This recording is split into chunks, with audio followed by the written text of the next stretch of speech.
Have you ever woken to a house so quiet it felt like someone turned down the world? That was Bob's first morning after everything changed. He had planned retirement with the kind of care that makes a spreadsheet proud. Savings in place. A modest house he loved. He imagined long mornings, gentle projects, time for old friends. The reality arrived differently. The house was not empty in the obvious way. It was hollow. The sounds that once threaded the day, a pot clanging, a radio voice, a partner's cup on the counter, went missing. Silence filled the rooms and seemed to sit heavy on the furniture. It felt less like peace and more like something waiting to be filled, and Bob didn't have the toolkit for that kind of silence. That particular silence brings invisible risks. It isn't just lonely feeling. It's a slow pressure on the body and mind. Blood pressure edges up. Sleep frays. Appetite dulls. The brain loses exercise in the form of conversation. When you compound that over months, it shifts health in measurable ways. For Bob, it was subtle at first, a reluctance to answer the phone, an extra hour in bed, and then it gained momentum. He'd tell himself he was fine. He said it so often it started to sound like a truth. But inside, a small voice kept asking, "Who will be here when I need them?" One day, the neighbor came over and didn't bother with niceties. Frank was blunt. "What if you're alone and nobody notices?" he asked, eyes level and steady. That question landed like a weight. It wasn't cruel. It was practical, almost surgical in its clarity. It forced Bob to look at the future the way you look at a leaky roof. Not because you like to, but because ignoring it doesn't make the rain stop. Frank talked about dignity. He talked about money. Yes, but he talked more about people who watch for you and backups you can rely on when life tilts unexpectedly. He argued that planning isn't only about bills. It's about scripts for loneliness. Who calls every Tuesday? Who will know to come if you don't pick up the phone?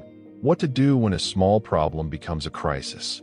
That conversation stung, but it also lit something. Bob understood that doing nothing was also a decision, one that could leave him stranded. So he tried a small experiment. He left the house more. He walked for 10 minutes at the same time each morning, long enough to feel his body wake, but short enough that it didn't feel like a chore. He started to go to the community center for a chess table he didn't think he needed. Those first outings felt awkward. He realized how much of his previous life was defined by roles: partner, provider, fixer, and now those roles were missing. Without them, he felt exposed. But the exposure didn't last. The park bench conversation that started with weather reached into deeper territory. People who had been strangers became players in a routine. And routine, over time, became a kind of anchor. Small things matter more than we think. A consistent walk clears the head. A game of chess asks you to think and to be with someone. Saying yes to a community lunch introduces you to people who are free to talk because their own schedules are lighter. Over weeks, Bob felt the pressure ease like a tide pulling back. He was still lonely sometimes. He still missed the familiar voice in the house. But his days gained texture. He began to notice the little human markers that make life hold together.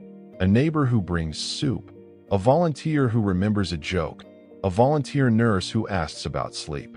Those tiny interactions are often the scaffolding of better health, and Bob slowly built them without drama. Then Susan showed up, quietly, the way a familiar song plays on the radio when you least expect it. She didn't enter like a grand rescue. She arrived through ordinary moments. A question about where the best apples in town came from, a shared table at a chess tournament, an offhand remark about a book. Their connection wasn't instantaneous fireworks. It was incremental. They started meeting for coffee. They discovered a shared rhythm. Morning walks when the air felt clean, a slow ritual of fixing a simple meal and sitting to eat without hurry.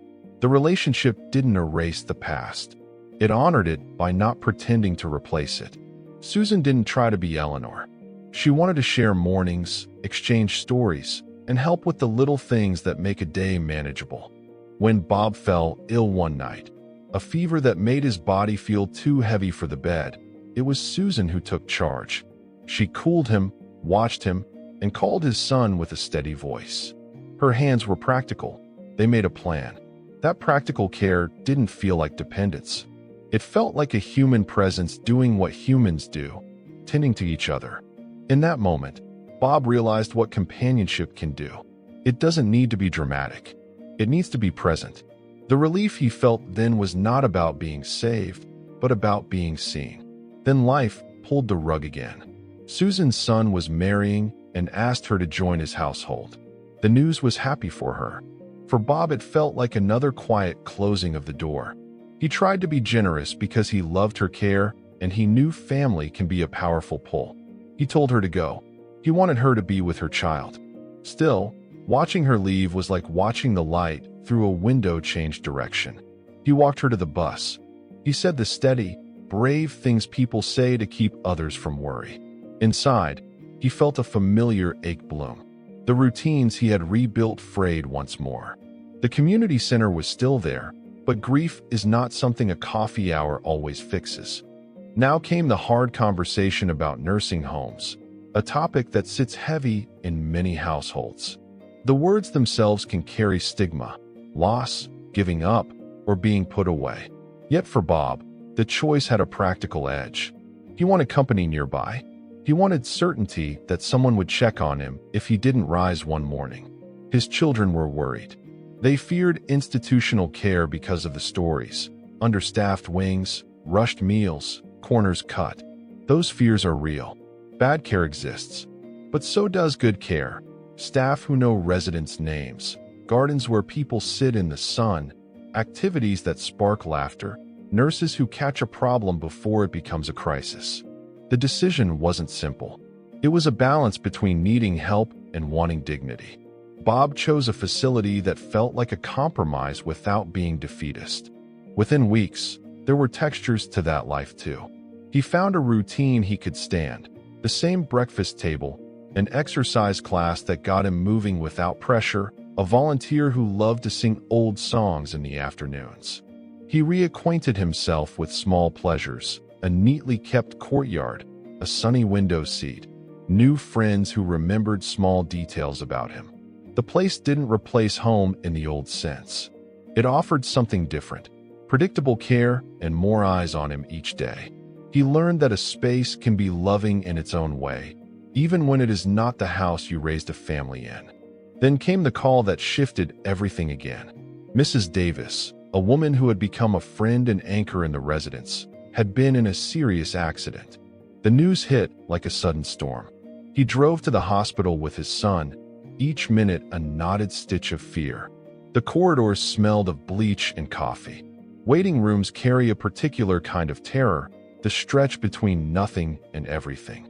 The surgeon's face told him quietly what words would not. There was a raw, physical ache when you realize someone you rely on might not come back. He held her hand in the bright, clinical light, and she told him simply, "Live well." It was the kind of final verse you can't rehearse for. He replayed it in the nights that followed. Grief then layered on a grief he had already carried. Loss in old age builds like weather wear on a roof. Each goodbye makes the house feel more fragile. The first weeks after her death, routine became a struggle. He went through the motions for his children's sake, for his son's gentle concern, for the small things that keep a life recognizable. But the inner landscape shifted. He discovered how loss compounds. A spouse, then a companion, then a friend who was a daily presence. The human brain tends to seek patterns, and when too many threads pull loose, the pattern can look like emptiness. There was care in the days that followed. Friends sat with him. Staff at the facility guided him through forms and offered grief counseling. His children came and tried to fill the silence with laughter from their kids. Their efforts were loving, but they also reminded him of the realities that separate generations. The way grief is felt more sharply by someone who has lost enough to recognize the shape of it. He learned, slowly, to accept small comforts again. A neighbor's knock to share a pot of stew, the soft sound of afternoon television from the common room, a brief gardening club where his hands grew dirt-streaked and useful. From his losses came a kind of clarity. He learned that planning for later life must be practical and emotional. He began to write down little things: who had a key, who would check if he didn't answer, the phone numbers that mattered. He set up regular calls with old friends and scheduled activities he enjoyed. These small administrative acts felt oddly empowering. They gave him control where fear had otherwise felt dominant. The daily rituals, the morning stretch, the afternoon chess game, the weekly phone call to Michael, were not dramatic salvation. They were steady work. They were how to live when the world doesn't hand you back the past. There's an important point here that many people miss. Asking for help isn't an admission of failure. It's strategy. Calling a neighbor, accepting a ride to the doctor, moving to a place where people see you. These are not giving up. They're reallocating resources so life remains livable and meaningful. Bob discovered the dignity in that reallocation. He learned to accept care on his terms and to make choices that preserve the things he valued. If you boil it down, Bob's life teaches a few core lessons. First, don't treat social planning as optional. Have the financial plans, yes, but also the contact plans. Name the people who will look in on you. Second, small habits matter. They compound.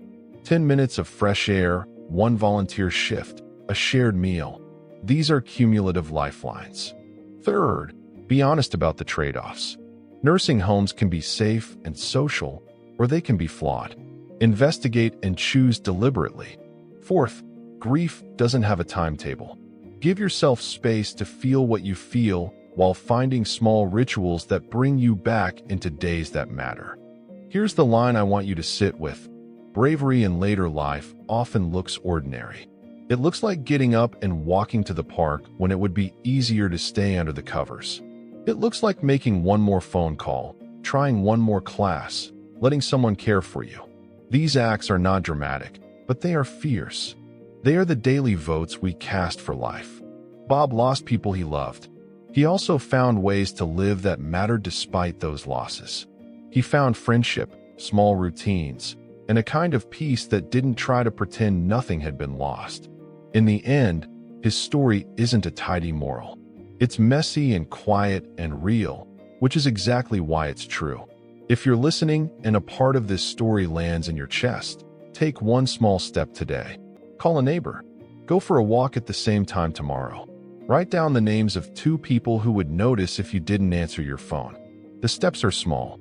They add up. Bob's last lesson was simple. Life's strength is often found in the repetitive small things we choose day after day. He didn't stage a comeback. He built a life of steady choices.